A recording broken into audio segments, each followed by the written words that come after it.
Welcome, everybody, to Utah Daily, a podcast where we interview the doers, thinkers, and achievers of Utah. My name is Skylar Bytendorp, and today I have Britt Vanderhoof in the studio. Britt, thank you for coming on the show. Thank you for having me. Of course. No, I'm glad you came. So, everyone, Britt is a nurse, and I'm going to try to pronounce this word correctly, Ayurvedic practitioner. She helps women navigate... say that word. Perimenopause. Perimenopause. Okay, I'm butchering this right now. You're doing great. Perimenopause with evidence-based holistic care. And she has a group as well. Perimenopause programs, one-on-one online consults. Man, I don't usually go over. Why don't you just tell me what you do? But she hosts retreats throughout the year. She's also a mom of two who loves hiking, skiing, yoga, gardening, and playing in the ocean. I mean, who doesn't love playing in the ocean? I guess there are a lot of people that don't, but I love it. Anyway, I'm excited you're here. Is there anything else we should know about you? It sounds like you do a lot of things. Yeah. Is your favorite being a mom? I do love being a mom. I'm sure. I don't know if I added, I have a four-legged fur baby too that I love to hang out with. Oh, how about that? Little mini golden doodle. Nice. That's amazing. Do you you like skiing? Let's get into the Utah just for a second here, but you love the hiking, skiing, playing in the ocean. I guess the ocean's the only thing we don't have here. But it sounds like you're a big fan of the outdoors. I am. Yeah. And Utah's a great place to enjoy all of that. It is. I don't think I could ever move from Utah because of how much we have here. Sand dunes, the mountains, skiing, like the best snow in the world, a lot of lakes. And it's so different. Like you go down south, Utah is so different from like northern Utah. And we just have such a wide range of outdoor experiences and just Utah's so different. So anyway, but hey, I went over a handful of things in your bio there, but I was wondering if you could explain what the perimenopause is and why so many women feel cut off guard by it. Yeah, so perimenopause is kind of like going through puberty. You go through a lot of changes, your body changes, hormones changes. Mm-hmm. And a lot of women just aren't prepared. I didn't even know what it was. As a nurse, I wasn't taught about it. And I started having some symptoms in my body. My cycle started changing. My sleep kind of changed. My body was just going through some changes. Mm-hmm. And my doctor didn't even know what was going on. Really? Okay. And as I was studying Eastern medicine, and we started to learn about perimenopause during my Eastern medicine training. And I was like, oh my gosh, these are all the things I'm going through. And perimenopause can be like a 10-year transition to a woman ending her cycle. And I thought it was just one day where your cycle just stops and you can't get pregnant anymore. And it's actually a long transition. And there's a lot of signs and symptoms that women just don't know about.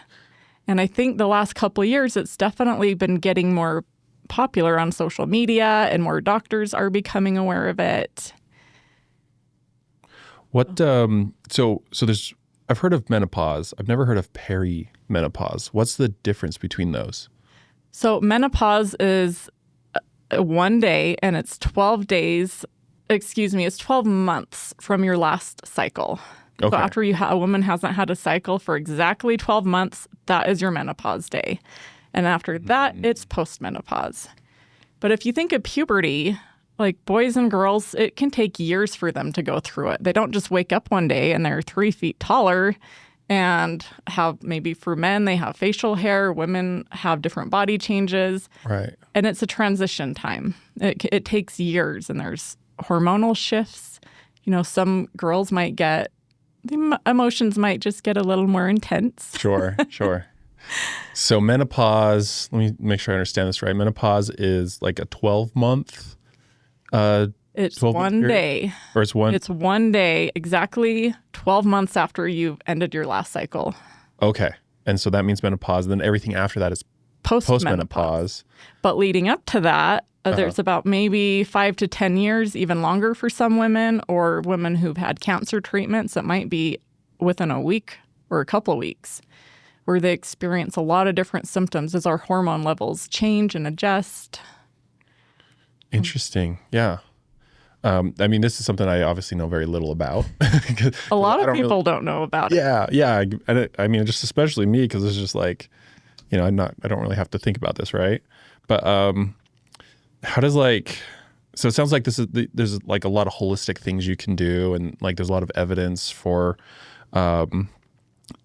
or just evidence-based medicine with holistic. And I'm still butchering this word that we put down. How do we say that? Ayurvedic. Did I say that right? Okay. Ayurvedic practices and that benefit women. So like, I guess just what are like the holistic ways to help this, or I don't know if treat it is the right word, or just yeah. Tell me more. You're the expert. So I think just knowing what symptoms to even be aware of can help. If women know that, hey, my sleep might be changing, my body might be changing, my weight might be shifting. Women actually don't need to eat as much as we age. A lot of times we need the food because we're growing and we're being productive. Like children are growing so fast, they need the fuel for their bodies to grow and develop. Mm-hmm. And then after we go through puberty and we're adults, we need that energy to reproduce, to get stuff done during the day. And as we age, we're not growing anymore. And we might not need as many calories. And if you're used to eating 2,000 calories a day, as you come into this time of life, you might start gaining weight just because we don't need that energy. Which is around what age? It might start around, for some people, in their late 30s, other people early 40s to late 40s. Most women will start, if they haven't experienced anything, maybe by the age of 45, they might start noticing some weight creep, a little more insomnia, maybe trouble falling asleep. There's something we call menorrhage, where it's like PMS. If you've had PMS and you get a little more irritable, you might start experiencing that more often as your hormones shift. Gotcha. Okay. So it sounds like there's a kind of a wide range, but just everybody's different. Every woman's a little different. Knowing what to expect can be huge. Knowing that, hey, there might be some sleep issues. There's a lot we can do with sleep hygiene. And it's a lot of stuff we've heard already, and it's all evidence-based, like having a dark room, dimming your lights after the sun goes down, avoiding screen time within an hour of going to bed. And a huge thing for most women is eating an earlier, lighter dinner. Like stop eating around 7 o'clock. And then all your digestive hormones are going to go offline, and it's going to allow melatonin to come online a little bit more and allow you to get deeper sleep. Is there like an optimal sleeping schedule that you should follow? There is, and there is an optimal one according to Ayurveda. It's kind of hard to follow with our culture. If you look around at every other mammal in the Utah Valley, they're going to sleep within an hour after the sun going down. That's a good point. I never really thought of it that way, because they're all like, all right, sun's down, we're done. But we stay up hours and hours after the sun goes down. Yep. So should we be following the sun? It helps to follow the sun, but with our culture, it seems like the sun is setting at 3 p.m. right now in Utah. Yeah. And I don't know who's going to be going to sleep shortly after that. Okay, it's closer to 5:30. It just feels so early. But still, yeah. Like people are generally going to bed at 6 or 7, right?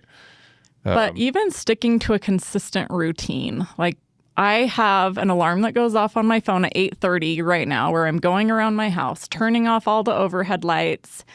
And I have a few lamps, like one in my bedroom, one in my kid's bedroom. And it has a yellow incandescent bulb.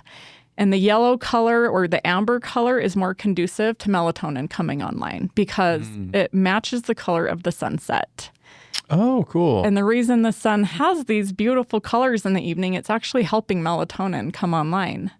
And there's a lot of research to back all that up. And Ayurveda has been talking about this for thousands of years. I've heard once you wake up, one of the best things you can do is go on a walk and get that into your eyes. Like even like through a window, I've heard doesn't really count. Like it has to just be sunlight right into your eyes. Is that, have you heard that? Is that true? Yes, that's true. And there is research to back that up too. The best time to do that is within the first hour of the sun coming up. Get outside, get some sunlight on your face. In the summertime, get it on your arms.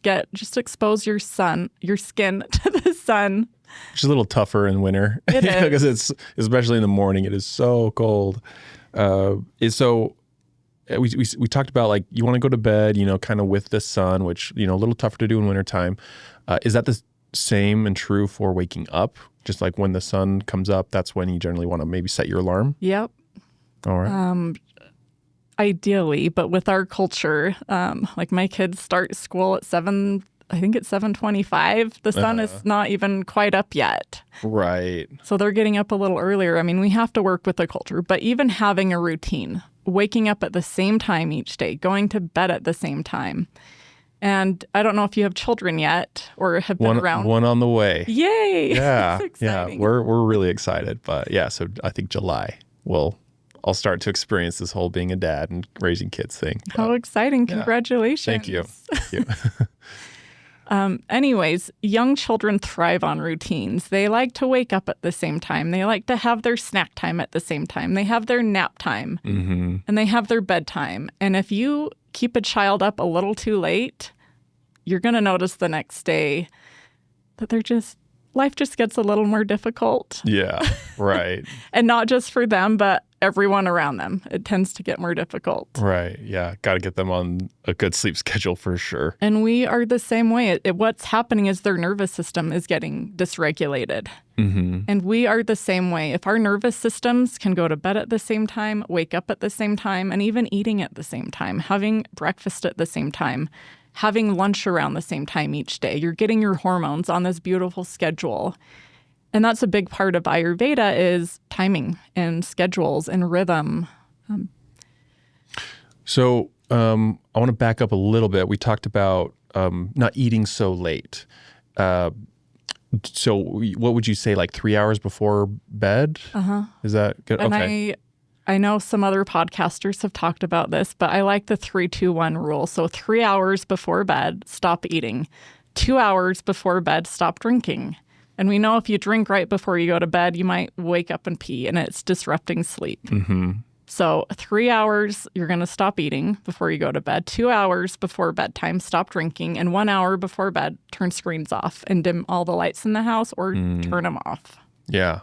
And sounds like that will really maximize and just be really productive sleep. Yes. Because you're preparing for bed. I mean, I definitely don't do everything you're talking about, but I need to. It's a practice. It takes time. To even starting that one night a week. Like maybe Monday nights, you're going to commit to doing that. Yeah. And starting with one night a week is a great start. And then maybe do 2 nights and tell your family about it. Invite them into it. Roommates, whoever's in your household.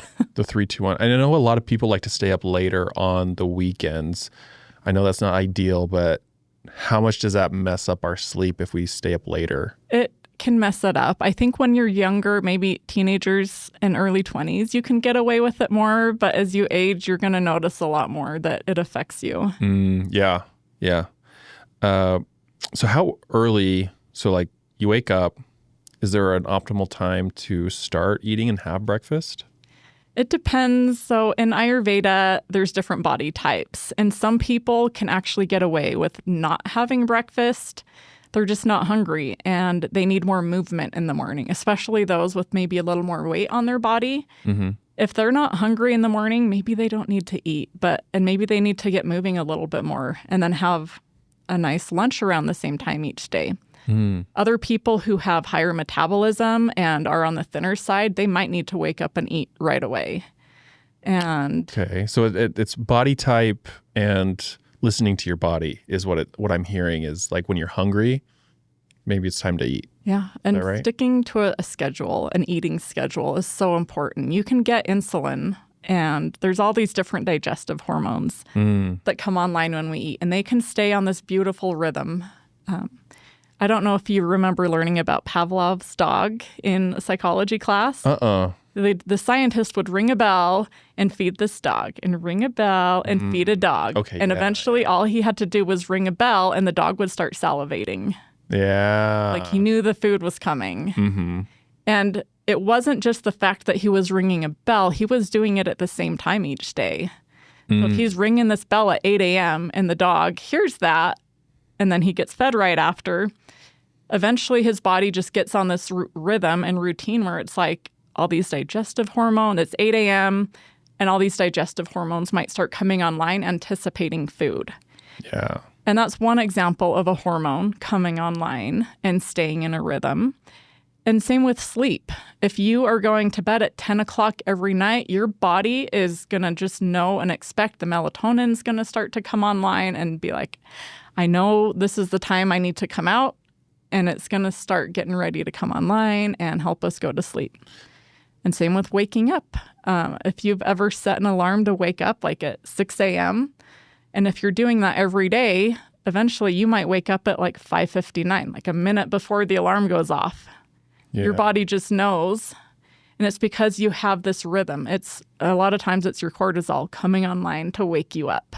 Yeah, I have a hard time sleeping past 8. Like I have some friends that are like, yeah, if I can, I'll sleep till noon or something like that. It was like, I cannot. Like my body will just wake me up like 7:30, 8-ish. And it sounds like that's exactly what you're talking about, like is probably going on with me for that. I have a bunch more questions I want to ask you. So I'm going to switch gears a little bit if that's okay. But I want to know what are some common questions or concerns that women come to you with when they're like experiencing the perimenopause, right? Yeah. Mm-hmm. Yeah. What are common questions and concerns?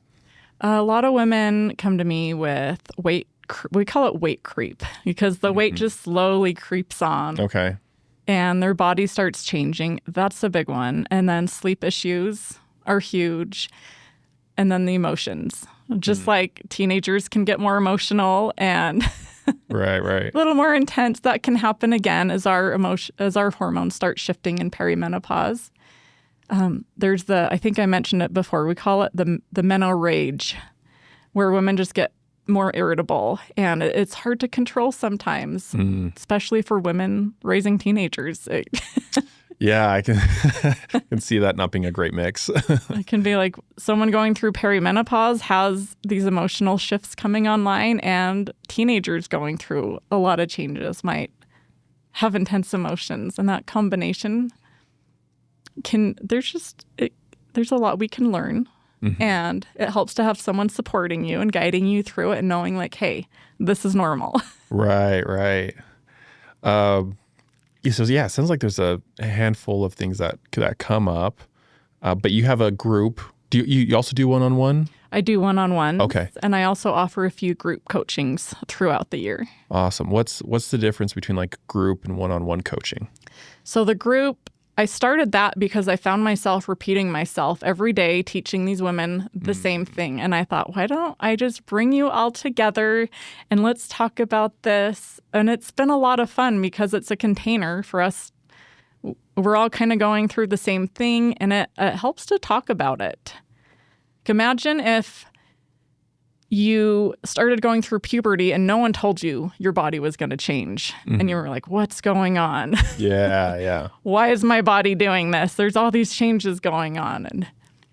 But to be able to talk about it and normalize it and know, hey, this is what to expect when you're going through this. And it just helps talk about it. And then some women might need a little extra support in different regions. So that's why I offer some one-on-ones as well. So it sounds like it's good to have the group because it's one, you're explaining this over and over, right? But good to just have like no other people like that are going through the same thing. And then it, at least for me, when I am a part of group things and I have an issue, it's like, oh, I'm not unique in this way. Like I have this issue, but other people do too. It kind of normalizes it for me. But I think it's so good to have the one-on-one too, because people are unique and they have unique circumstances or issues. So I think it's great that you offer with the one-on-one coaching. So when it comes to these symptoms that come up, what are some like lifestyle changes that tend to make the most impact and help, I guess, the most with it? Yeah, the 3-2-1 has been probably one of the most helpful things. That is. And that's so simple and makes so much sense too. It is. I like that. It takes time to implement though. Yeah. Like if you're used to eating dinner at 9 to shift and you're going to bed at 10, to be able to shift that time frame might take a while. And I can't tell you how many women, when we start talking about sleep, they're staying up till 12, 1, sometimes 2 a.m. to catch up on housework and emails, and they're sacrificing their sleep. Yeah. And that's probably why they might not be sleeping. And so to slowly shift even 15 minutes, like, okay, let's set your bedtime for midnight this week. And next week, maybe it's 11:45.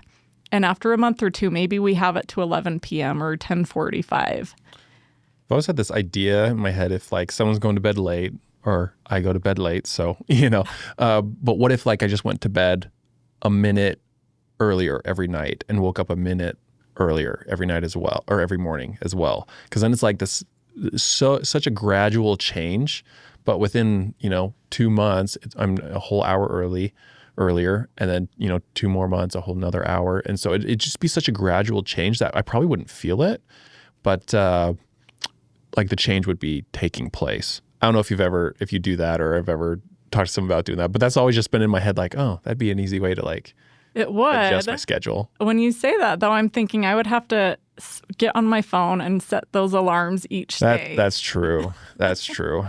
So maybe just like 15 minutes, and then you can do it like once 5 to 15 minutes, I think, works at a good. time. Yeah. I like that. No, yeah.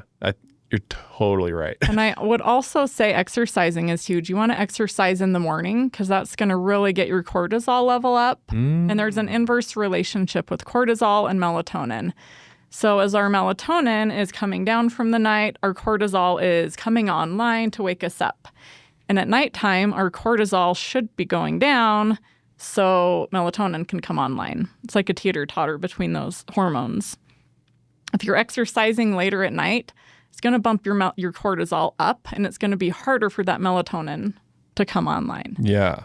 Now, I would say it also depends on the type of exercise at night. If you're doing like a restorative yoga, Tai Chi, that's actually more calming on the nervous system. It's probably good before sleep in bed. Yeah. But if you're doing high fit at 7, 8, 9 at night, or an intense class, you're going to be getting your endorphins online, raising cortisol, and it's going to be harder to fall asleep. Yeah. I tend to work out in the morning, so I feel like I'm doing something right with that. Good job. Yeah. Well, plus just like, at least for me, it's like if I don't do it in the morning, there's a good chance it's not happening, because just as the day goes on, it just seems like the phone rings more, the texts come in, some things get added to your to-do list. So like, to me, it's just easier to do it in the morning as well. And while we're talking about exercise, I do want to say any woman here over the age of, actually just any woman, should be doing some kind of weight training. Women start to lose bone as early as our late 20s, early 30s. And if women fall, there's a lot of women who will start to fall after the age of 65. And if you fall and break a bone then, you have about a 30% chance of dying within the next year. And if you're not dying, you have a 30% chance of ending up in a nursing home. And a lot of women just really struggle to recover from broken bones, but we can prevent that by doing weight training and building our bone now, because we know as our estrogen levels decline in perimenopause and menopause, our bones also start to thin out a little bit. Yeah. And it's so easy to do some weight training, some resistance training, and keep your bones strong.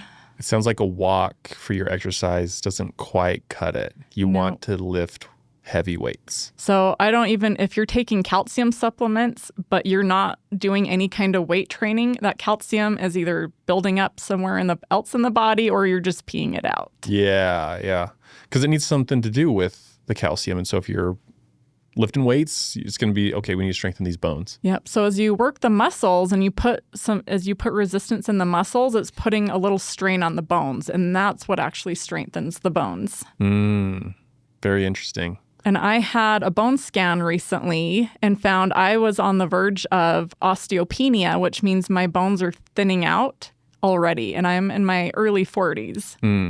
And if I don't, I have been doing strength training, but just once a week. And now I'm doing it 2 to 3 times a week. Oh, okay. Hoping to keep my bones strong. And how long should women be working out for? At least the weight training? The weight training, the research is showing at least 2 to 3 times a week for maybe 45 to 60 minutes. Okay.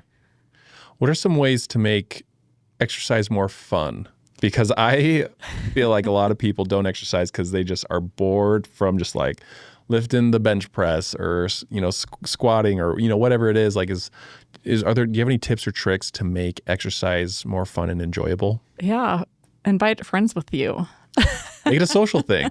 Yeah. The gym I go to gives me buddy passes, so I get 2 buddy passes a month, and I'm always inviting friends to join me, and several of them have ended up joining the gym, which is great. Yeah. But I now have a group of women. We go weight training, then we'll go out to coffee or hang out with each other after, and that makes it more fun. Okay. And it also adds in accountability, because if I'm not feeling up for it one morning and I get a call like, hey, are you coming today? Like, I have to say yes. Yeah, right. I'm way more likely to show up if I have friends there cheering me on and encouraging me to go, or vice versa. If I'm like, hey, are you guys coming today? I love that. Yeah, because that does multiple things. Makes it more fun, makes it a social thing. You got the accountability, and it's a cool activity too, because it's like you're getting healthier and stronger together. Yeah. You know?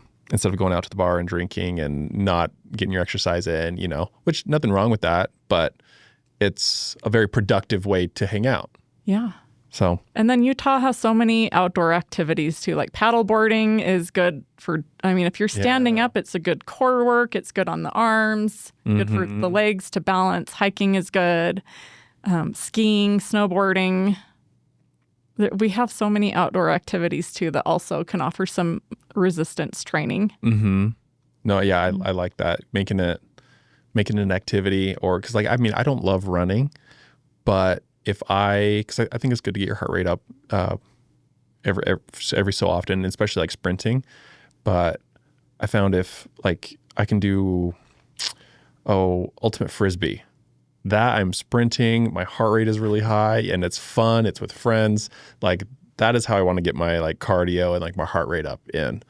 So yeah, I love the idea of making it a game, sport, like get outside too. Yeah. You know? And invite friends with you. Invite friends. Sounds like that's the real thing, that where you like exercise will become more fun and more enjoyable, and you'll get more out of it too. Because I think, especially like when I go work out with my friends, it's like, okay, he's lifting this much, I'm going to try to lift at least that, if not a little more. So it like almost becomes this competition. Yeah. You get more out of your workout. So. And at least in the Salt Lake area, we have so many gyms and rec centers, and maybe try different things. There's pickleball, weight training, different high fit classes and dance classes, and find something you enjoy doing and stick with it and invite friends with you. I love that. Well, hey, we only have a few more minutes left. I got 2 more questions I want to ask you. First question, what do you wish more women knew about their bodies before symptoms started showing up? Oh, that's a good question. Oh, there's so much we can do. Sleep is so huge. To start getting a good sleep routine down now, like following the 3-2-1, start integrating that. Sleep is when our body repairs itself. It's when our hormones have a chance to reset themselves. And start doing weight training now. Keep your bones strong. You can look into the research and see what happens to women who fall and break a bone later in life. Yeah. It's not fun. And then what inspired you to start your business? And you're a nurse too. I think we mentioned that at the beginning. So how did nursing help kind of shape this business and the work you do today? Yeah. So I think my nursing background gave me an appreciation for all the science and research out there. And then I started studying Eastern medicine, and that's when I actually learned about perimenopause and all the symptoms and what to expect and the different changes. And Eastern medicine also acknowledges there's different body types. And every woman is going to experience perimenopause and even different health issues differently depending on their body type. And I loved Ayurveda. I love all the diet and lifestyle stuff to support women as we go through all of life stages, especially perimenopause. And my nursing background gives me the knowledge to look to research and be like, hey, what have people studied and what are they finding? And a lot of times everything I'm looking up is backing up Ayurveda and everything that I love to practice. Okay. Well, hey, I think having the nursing background is great and gives you a lot of credibility, but also you've done your own research and you've looked into the science behind it. And it sounds like you really know what you're doing and you're out there to help women. And yeah, I mean, I'm not a woman, but I do appreciate what you do, right? Because it's needed. It's needed. So, well, thank you for coming on. Is there any last things you want to share? Anything before we close up? Oh, I could talk about this for hours. Yeah. Yeah. I do have a book coming out soon where I talk about a lot of just diet and lifestyle. I like to stay away from pills and pharmaceuticals as much as possible. I do refer women out. I do have some great providers if women do need that or want that. I just do diet and lifestyle, and my book talks about that. I also have some social media pages, The Ayurvedic Nurse, where I talk about just simple diet and lifestyle habits that people can incorporate. Do you have a website? I do. It's theayurvedicnurse.com. Awesome. And then when does the book come out? You said soon, but soon, probably next month, I'm hoping. Ooh, okay. So by the time this episode is out, there's a good chance the book is out, and they can get that on Amazon or your website? So I'm still figuring all that out. But for sure the website. The website will have the information. So check the website for the book if you want to go deeper into this. And then for sure, check out her social media pages, give her a follow. And I'm sure you're active on social media where if you comment or send her a DM, Britt is going to respond. And yeah, thank you so much for coming on. And thank you everyone for listening. We'll see you next time. Thank you.